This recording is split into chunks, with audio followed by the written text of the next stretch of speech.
Sí, economista, ¿cómo está? Omar Jaén le saluda. ¿Sí me escucha? Sí, escucho, muy buenos días, qué gusto saludarle. Gracias, economista. Bueno, ya habíamos hecho un poco la presentación. Le queríamos consultar antes de profundizar en los temas del análisis de la crisis energética, el tema de los nuevos proyectos mineros. Nuevamente, a finales de octubre, recuerdo tanto que yo pude ver unas publicaciones a Pauqui Castro, dirigente provincial de Pachacutic, allá en Cotopaxi, ¿no? ¿Verdad? Que denunciaba nuevamente una incursión por parte de camiones de la policía, de militares en la zona de Palo Quemado, a ver, para los que hemos dado seguimiento a estos temas, ya ha habido incidentes en Palo Quemado, inclusive el año pasado y en años anteriores. ¿Cuál es la situación en estos momentos allá en Sicchos con respecto a la presencia de policías y de una empresa minera que, por cierto, aún no tiene los permisos para operar como tal? Gracias, Omar, por la entrevista en primer lugar. Si me permite, un breve saludo a todos los frentes de resistencia que en el país se han activado por varios problemas de invasión en su territorio, tanto de la minería regularizada, que para nosotros es ilegal, como aquella que efectivamente está en la categoría de la ilegal. Entonces, un saludo a todos los compañeros desde el Carchi al Macará, en el oriente, en la costa ecuatoriana. Efectivamente, en Palo Quemado, el día domingo 27 y el lunes 28 de octubre, se movilizaron 180 efectivos de Fuerzas Armadas y alrededor de 200 miembros de la Policía Nacional hacia la parroquia de Palo Quemado y Las Pampas. Fue una presencia brutal de la Brigada Patria, subzona de Cotopaxi, de la zona 3, de Quema, Joe, del Humo, zona 3, Humo, Distrito Metropolitano de Quito y el Cuerpo de Drones de Quito. La intervención incluyó tanquetas Cobras, camiones del ejército. No pudieron estar mucho tiempo ahí porque no habían recibido ni siquiera los permisos para estar en la cancha de uso múltiple, se retiraron y amenazaron que van a regresar el 11 de noviembre, cuando iniciarían los procesos estos ilegales de consulta sobre este proyecto de la empresa Ático Mining en el proyecto La Plata, en una zona súper estratégica, tanto productiva como también porque se está empezando, diríamos, a abrir un distrito minero en la zona media del río Toachi, el río Pilatón, en una zona donde tenemos ese proyecto, el proyecto Toachi-Pilatón, que ha estado por negligencia estatal sin uso desde hace muchos años y ahora parece que se está queriendo reactivarlo. En todo caso, estamos muy preocupados por este regreso, diríamos, de la violencia estatal para imponer los proyectos mineros, que como usted sabe, en diciembre del año anterior ya el gobierno firmó un contrato de garantía de inversiones con esta empresa, por lo cual todos estos procesos de ex post de socialización no son previos, no son libres con la coacción policial y militar, ni tampoco son con la debida información que se requeriría para que los ciudadanos tomen decisiones con respecto a ese proceso de socialización y de participación de la evaluación. A ver, Luis, pero entonces tú indicas que ¿cuándo arrancarían este proceso de socialización y de consultas, que por cierto es obligatorio, pero cuándo arrancaría y bajo qué contexto? Según lo que anuncia, diríamos, las propias fuerzas militares y policiales que fueron retiradas por la no autorización de permanecer en la cancha de uso múltiple de la parroquia de Palo Quemado, el 11 de noviembre regresarían para custodiar este proceso que se lo reiniciaría después de que el juez multicompetente de Sicchos dictaminó que se bajaban las medidas cautelares para proteger y salvaguardar a la población de Palo Quemado y Las Pampas por la presencia policial y militar. Nosotros estamos apelando esa decisión judicial en conjunto con las fuerzas del movimiento indígena de Cotopaxi, la CONAIE y el Frente Nacional Antiminero, por supuesto el Frente Local de Defensa de Las Pampas y Palo Quemado, para llevarlo a segunda instancia y si es que no a un nivel internacional con medidas cautelares en la Corte Interamericana de Derechos Humanos. Ahora, economista, te pregunto, si es que se llega a dar, y según lo que dispuso este juez, ¿quién va a liderar esta consulta previa? ¿Algún ministerio, alguna agencia estatal o, como se ha visto en otros casos, que es la propia minera, que es la que organiza ciertas reuniones y que las considera como una especie de socialización del proyecto? Hay una serie de irregularidades en todo este proceso, efectivamente, gracias a la lucha y gracias a una serie de medidas de acción de protección, dadas las garantías constitucionales, se ha ido de alguna manera involucrando un poco más del Estado en estos procesos, porque efectivamente es el Estado a través del Ministerio del Ambiente el que debe llevar a cabo estos procesos, ¿no es cierto?, de consulta ambiental, pero efectivamente son una serie de procesos irregulares, entre otros, por ejemplo, que la propia empresa es la que contrata los estudios de impacto ambiental, son ellos los que contratan estas consultorías que luego pasan a ser parte de estos procesos de socialización, pero, como le digo, no son previos. Ya el gobierno firmó un contrato de garantías de inversiones con la empresa Ático en diciembre del año anterior y por ende no son de carácter previo, son mecanismos que permitirían cumplir una serie de requisitos legales a las empresas para entrar en un proceso de explotación. Según el viceministro, se iniciaría la explotación o la construcción de la mina a finales de este año. Igual pasa con el proyecto de las naves, donde tenemos un proceso agresivo de criminalización. Nuestra solidaridad con la población también de las naves, ¿no es cierto?, con la población de Palo Quemado y Las Pampas, que además de haber sufrido la embestida policial brutal a inicios de este año, ¿no es cierto?, que prácticamente dejaron al borde de la muerte a algunos compañeros, a uno en particular, efectivamente están llevándose a cabo sin considerar toda esta sensibilidad social, ¿no es cierto?, que debería considerar un gobierno responsable, que no es el caso del gobierno de Noboa. Economista, muy buenos días. Camila Piedrahita le saluda. Hablando un poco también de la crisis energética que está viviendo el país, yo quisiera saber bajo su postura si es que el sector minero está poniendo en riesgo la provisión de energía para el resto del país. Pero sin duda alguna está poniendo en riesgo. Solamente los dos grandes proyectos mineros reciben o requieren o demandan energía de aproximadamente más de 110, 115, 120 megavatios de energía, con lo cual evidentemente esa cantidad enorme no representa, como en alguna trasnochada declaración del presidente de la República, afectaría a un hospital. En realidad son ciudades enteras de más de 1,5 millones de habitantes las que consumen esa cantidad de energía, y por ende, si es que ese consumo entra en competencia, ¿no es cierto?, el consumo de la población común, de los pequeños negocios, etcétera, entra en competencia con el consumo de estos grandes usuarios de energía, entramos en una crisis mayor, se profundiza la crisis, no son los responsables, sin embargo, se profundiza la crisis y efectivamente... Además de estas empresas están recibiendo un subsidio, esto ya lo declaró gracias a la presión que se ejerció desde estos sectores, desde nuestros sectores, desde también la prensa comprometida, y efectivamente están tratando, o ya hubo un decreto para eliminar o para reducir el subsidio que reciben estas empresas grandes, usuarias de energía. Economista, le planteo una pregunta que... A ver, no quiero sonar insultante, pero creo que es lógica y es momento de abrir este gran debate, ¿no? ¿Verdad? Que es un debate que siempre está latente ahí y que se desempolva de vez en cuando, que es el tema del modelo económico y productivo de este país, ¿no? ¿Verdad?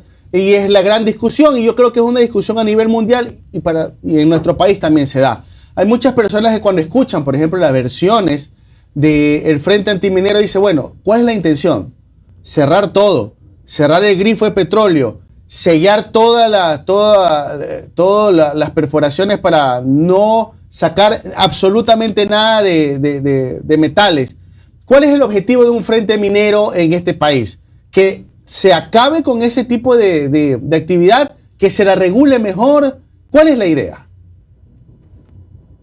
El Frente Nacional Antiminero es una coalición de lucha que se ha ido forjando a través de varias instancias desde la década de los 90, ahora formalmente gracias al impulso de la CONAIE. Desde hace aproximadamente 3 años hemos logrado generar una coalición entre sectores campesinos indígenas de la CONAIE y de sus bases regionales y locales, y campesinos no vinculados con la CONAIE y sectores populares urbanos que estamos enfrentando, diríamos, de manera crítica, que estamos mirando de manera crítica efectivamente cómo este modelo de desarrollo ahora pretendería pasar de la actividad petrolera como uno de sus principales rubros económicos a la actividad minera. Exacto. Para ello, desde la década de los 90 se ha creado las condiciones para facilitar un modelo neoliberal de básicamente administración del sector estratégico no renovable. Es por eso que tenemos, diríamos, una fiebre de concesiones en la época, diríamos, previa a la Revolución Ciudadana y después del proceso de la Revolución Ciudadana, que básicamente estaría afectando al 8% del territorio nacional. Lo que se pretendería con esta lluvia de concesiones y derechos mineros, básicamente ceder el subsuelo ecuatoriano, porque se entregan derechos de usufructo, de exploración y de usufructo del subsuelo ecuatoriano a empresas transnacionales en zonas totalmente frágiles que no han considerado para la entrega de estos derechos la planificación integrada de todos los niveles de gobierno, incluyendo, por supuesto, los gobiernos autónomos de los propios pueblos y nacionalidades indígenas. Esto está generando una verdadera conmoción, una crisis interna, porque de repente estos derechos mineros cedidos a terceros entran en conflicto con la propiedad de uso del suelo, comunitaria y privada, en donde reside básicamente la soberanía alimentaria del país. Son derechos mineros que son de libre transacción, es decir, son derechos mineros que están básicamente titularizando, generando un activo sobre el subsuelo ecuatoriano y haciendo que estas empresas, la mayoría de las cuales son empresas especulativas en el contexto actual, 99% diríamos de los socios de la Cámara de Minería son empresas que han recibido estos derechos mineros que no están en fase de explotación. Nosotros no hemos ingresado de lleno, diríamos, a convertirnos en un país minero. Esa es la proyección de este sector, pero entonces nosotros estamos diciendo que esa proyección de la minería a gran escala industrial en zonas tan frágiles como nuestras cordilleras occidental y oriental no puede darse en el país, precisamente porque no es un modelo soberano, no es un modelo que le representa al país importantes ingresos, y es un modelo que está más bien socavando las bases de otros posibles futuros hacia adelante.